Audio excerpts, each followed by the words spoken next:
নমস্কার, astrology solution channel সকলকে স্বাগত। আশা করি ঈশ্বরের কৃপা সকলেই ভালো আছেন। আমি অ্যাস্ট্রোলজার উত্তম। আজ আমরা আলোচনা করব বৃষ লগ্নজাত ব্যক্তি, অর্থাৎ যেসব মানুষের লগ্ন বৃষ, তাদের দ্বাদশ ভাব, যে আমাদের জন্মছকে যে 12টি ভাব আছে, সেই দ্বাদশ ভাবে যদি বৃহস্পতি অবস্থান করে তবে ওই ব্যক্তি কী রূপ শুভ বা অশুভ ফল পেতে পারেন এবং সেগুলো আপনারা সহজেই ঘরোয়াভাবে কীভাবে প্রতিকার করবেন, এই বিষয় নিয়ে আজ আমরা আলোচনা করব। তবে যারা চ্যানেল নতুন তারা অবশ্যই চ্যানেলটি সাবস্ক্রাইব করে বেল আইকনটি প্রেস করে অল অপশানটাকে প্রেস করে রাখবেন। আর যারা ফেসবুক বা ইনস্টাগ্রাম থেকে দেখছেন তারা অবশ্যই চ্যানেলটি লাইক, শেয়ার ও ফলো করে অপরকে দেখার সুযোগ করে দেবেন।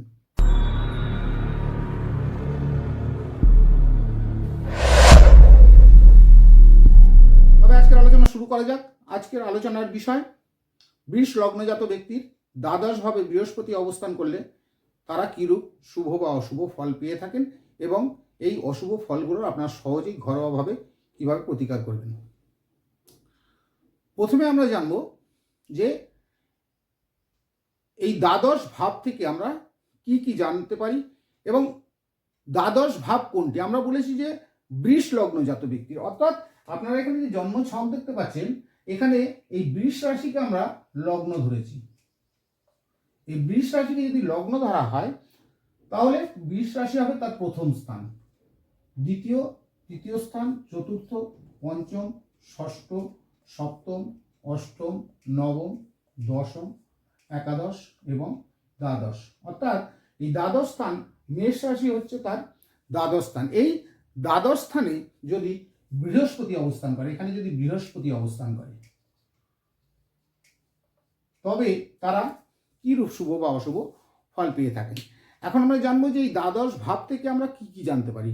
দ্বাদশ ভাব হচ্ছে জন্মছকের একটা অত্যন্ত গুরুত্বপূর্ণ ভাব। এটাকে আমরা ব্যয় ভাবও বলে থাকি। এটি জীবনের গভীরতা বা জীবনের গোপন বিষয়গুলো কিন্তু এই দ্বাদশ ভাব থেকে জানা যায়। এইখান থেকে জানা যায় কোনো ব্যক্তির ব্যয় সংক্রান্ত বিষয়, অপ্রয়োজনীয় ব্যয় হবে নাকি সৎ কাজে তিনি অর্থ ব্যয় করে থাকবেন বা অর্থের অপচয় হবে কিনা, বিদেশে বা ভিন রাজ্যে চাকরি বা পড়াশোনা বা ব্যবসার বা বসবাসের সুযোগ সুবিধা আসবে কিনা এবং তিনি তাতে কতটা সফলতা অর্জন করতে পারবেন, তিনি মোক্ষ বা আধ্যাত্মিকতার প্রবণতা তার মধ্যে থাকবে কিনা, তার মধ্যে নিঃসঙ্গত্ব এবং একাকিত্বের প্রবণতা থাকবে কিনা, গোপন শত্রুতা থাকবে কিনা এবং গোপন শত্রু থাকলেও সে তার কতটা ক্ষতি করতে পারবে এবং দাম্পত্য জীবনে যৌন সংক্রান্ত বিষয়, অর্থাৎ শয্যাসুখ তিনি কতটা পেয়ে থাকবেন, এইসব বিষয়গুলো কিন্তু এই দ্বাদশ ভাব থেকে বিচার করা হয়। আবার বৃহস্পতি, এই দ্বাদশ ভাবে যদি বৃহস্পতি অবস্থান করে, বৃহস্পতি প্রকৃতি এরকম, বৃহস্পতি হচ্ছে বিদ্যা, জ্ঞান, ধর্মীয় বা নৈতিক প্রবণতা বা আর্থিক উন্নতি, সৌভাগ্য, সমাজের সম্মান মর্যাদা বৃদ্ধি, এইসব বিষয়গুলো এই বৃহস্পতির কারণে হয়ে থাকে, বৃহস্পতির ফল এগুলো পেয়ে থাকে।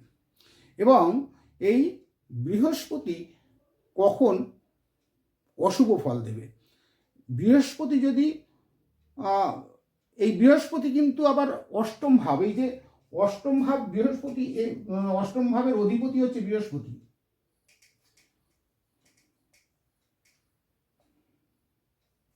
এই অষ্টম ভাবের অধিপতি বৃহস্পতি এবং এই একাদশ ভাব অর্থাৎ মীন রাশিরও অধিপতি বৃহস্পতি। এই মীন রাশি এবং ধনু রাশির অধিপতি হচ্ছে বৃহস্পতি এবং অষ্টম ভাব থেকে আমরা বিচার করে থাকি তার আয়ু, হঠাৎ ঘটে যাওয়া কোনো ঘটনা, বাধা, এইসব অষ্টম ভাব থেকে বিচার করা হয়।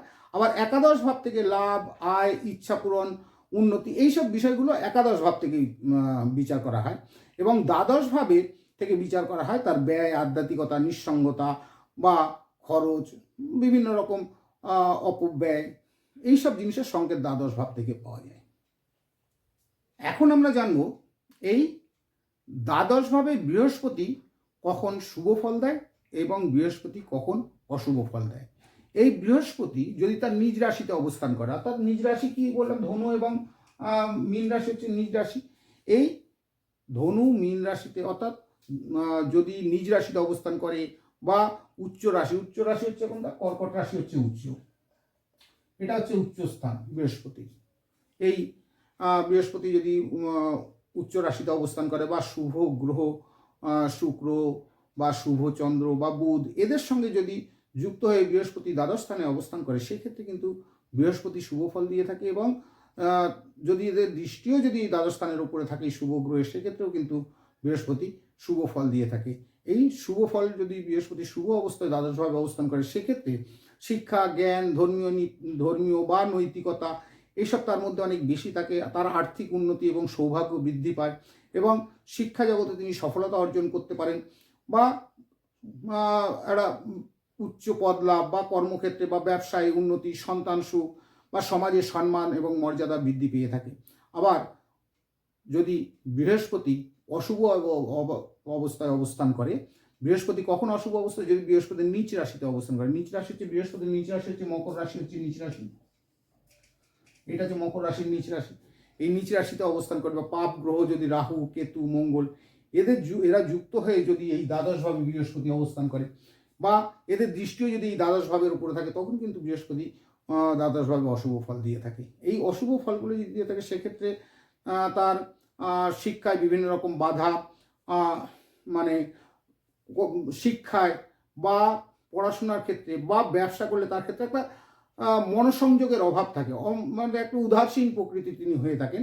আর্থিক বিভিন্ন রকম সমস্যা দেখা দিতে পারে, অতিরিক্ত ব্যয় হয়ে থাকে, তার অকারণে ব্যয় হওয়ার সম্ভাবনা থাকে বা তিনি ভুল সিদ্ধান্ত নিয়ে ফেলেন কোনো কাজের ক্ষেত্রে বা ব্যবসার ক্ষেত্রে। তিনি ভুল সিদ্ধান্তের পরে ক্ষতিগ্রস্ত হওয়ার সম্ভাবনা থাকে। তিনি অতিরিক্ত আশাবাদী হয়ে থাকেন।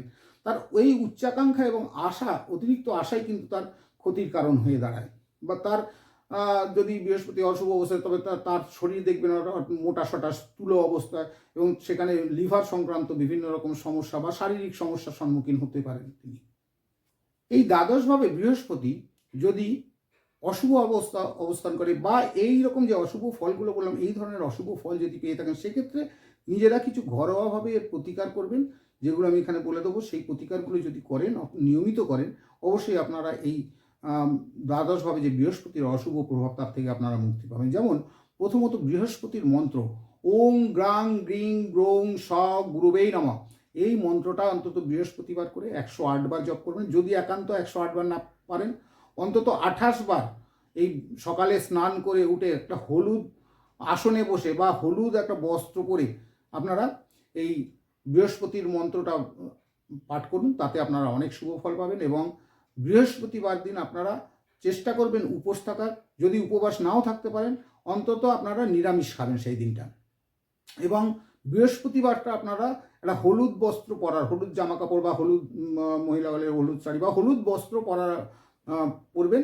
তাতে আপনারা অনেক শুভ ফল পাবেন। এবং হলুদ চন্দন বা হলুদ ফুল এগুলো আপনারা মা লক্ষ্মীকে বৃহস্পতিবার দিন অর্পণ করুন এবং পূজা আর্চা দিন, তাতে আপনারা শুভ ফল পাবেন। এছাড়াও কোনো জ্যোতিষীর পরামর্শ নিয়ে আপনারা, ভালো জ্যোতিষীর পরামর্শ নিয়ে আপনারা পোখরাজ রত্নটা ব্যবহার করতে পারেন। কিন্তু পোখরাজ রত্ন ব্যবহার করার আগে অবশ্যই কোনো ভালো জ্যোতিষীর পরামর্শ নেবেন। কেননা আপনারা পোখরাজ কিনে চট করে হাতে পরে নিলেন, সেক্ষেত্রে কিন্তু এর শুভ ফল নাও হতে পারে এবং তার বিপরীত ফল দেখা দিতে পারে। সুতরাং এই আপনার পোখরাজ ব্যবহার করার আগে কোনো ভালো জ্যোতিষীর পরামর্শ নেবেন, তার সাথে আলোচনা করে দেখে তবেই আপনারা এই পোখরাজ রত্নটি ব্যবহার করতে পারেন। অথবা আপনারা, সবার পক্ষে এই পোখরাজ রত্ন কস্টলি অত্যন্ত, এগুলো কেনা সম্ভব হয় না। সেক্ষেত্রে আপনারা ওই রাস্তার ধারে যেসব গাছগাছড়া মূল বিক্রি হয়, তাদের থেকে আপনারা বামনাটি বা ব্রহ্মজ্যোষ্ঠীর মূল নিয়ে আপনারা বৃহস্পতিবার করে ওটাকে একটু গঙ্গার জল দুধ দিয়ে শোধন করে আপনারা যদি পড়েন, তাতেও কিন্তু আপনারা ফল পাবেন। কিন্তু মনে রাখবেন, যদি এই ব্রহ্মজ্যোষ্ঠী বা বামনাটির মূল আপনারা ব্যবহার করেন, সেগুলো অন্তত 2 সপ্তাহ পর পর এগুলো চেঞ্জ করবেন। এগুলো দেখবেন বেশি দিন এর কিন্তু কার্যকারিতা থাকে না। এগুলো চেঞ্জ করবেন, 2 সপ্তাহ পর আবার নতুন করে পড়লেন, এতে কিন্তু আপনারা অত্যন্ত শুভ ফল পেয়ে থাকবেন। এবার এই যে প্রতিকারগুলো বললাম, এই প্রতিকারগুলো ওই 1 দিন 2 দিন করে ছেড়ে দিলেন, আবার 2 দিন পরে ধরলেন, এইভাবে করলে কিন্তু এর শুভ ফল পাওয়া যায় না। এর শুভ ফল পেতে গেলে আপনারা নিয়মিত এগুলো করুন, অবশ্যই এর থেকে আপনারা শুভ ফল পাবেন। আর আপনারা নিজেরা কিছু কিছু জিনিস মেনে চলবেন, যেমন মিথ্যে কথা বলা, কাউকে প্রতারিত করার চেষ্টা করবেন না, বা ব্যয়কে সবসময় নিয়ন্ত্রণে রাখার চেষ্টা করবেন, বা বিদেশ বা হাসপাতাল সংক্রান্ত যেসব খরচ, সেগুলোর ক্ষেত্রে আপনারা সতর্কতা অবলম্বন করবেন। আপনার জন্মছকে বৃহস্পতির অবস্থান এবং বৃহস্পতি আপনার জন্মছকের কোনভাবে অবস্থান করছে, সে আপনার বৃহস্পতি কীরূপ শুভ বা অশুভ ফল দিতে পারে এবং এই অশুভ ফলগুলো আপনারা কী করে নিজেরা ঘরোয়াভাবে প্রতিকার করবেন, এইসব বিষয় জানার জন্য আপনারা কমেন্ট বক্সে আপনার জন্ম তারিখ, জন্মস্থান এবং জন্ম সময় সঠিকভাবে লিখুন, অবশ্যই তার উত্তর দেবো। তবে আজকের আলোচনা এখানেই শেষ করা যাক। নমস্কার।